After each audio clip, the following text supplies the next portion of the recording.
زندگی تو ہم بھی ہیں، زندگی تو تم بھی ہو۔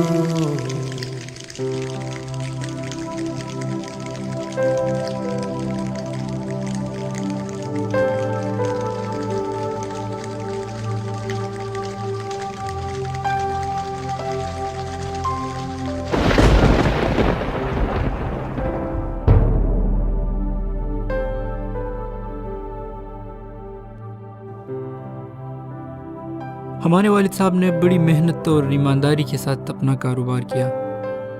ان کا کہنا یہ تھا کہ کوئی بھی ضرورت مند میری دکان سے خالی ہاتھ نہ جائے، اور شاید یہی وجہ ہے کہ جب اس دنیا میں میری آنکھ کھولی تو ہمارے حالات کافی خوشحال تھے۔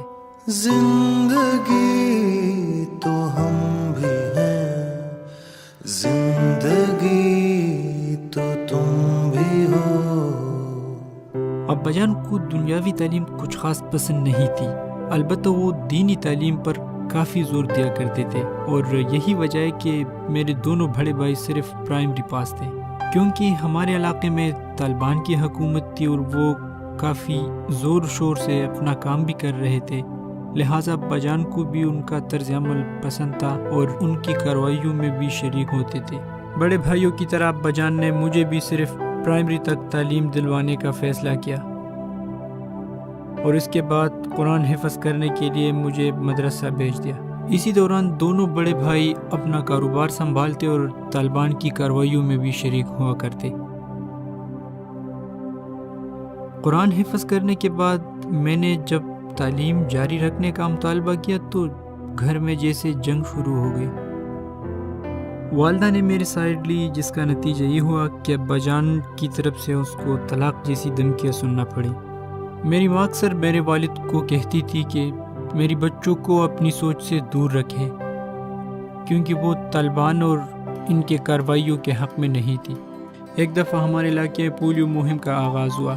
جب ٹیم ہمارے گھر میرے بانجے کو خطرے پلانے پہنچی تو ابا جان کے ساتھ مل کے بڑے بھائیوں نے بھی مار پیٹ شروع کر دی، ان کے سامان توڑ ڈالے، دوائیاں پھینک دی، بہت برا سلوک کیا ان کے ساتھ۔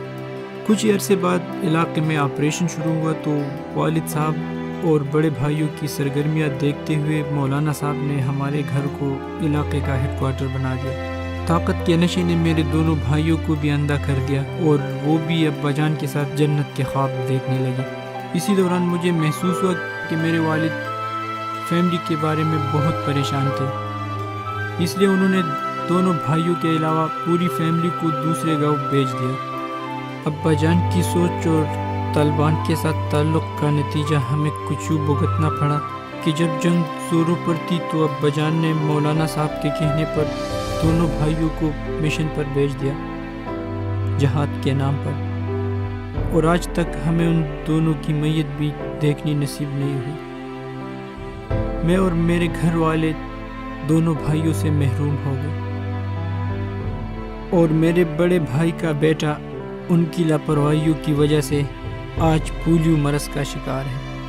اب والد صاحب ہمارے ساتھ تو ہیں، لیکن اس واقعے کے بعد سے ان کا ذہنی توازن آج تک درست نہیں ہو سکا، اور میں بھی اپنے گھر والوں کے ساتھ کچھ ایسی زندگی بسر کر رہا ہوں کہ زندہ رہنا بھی مشکل اور مرنا بھی حرام۔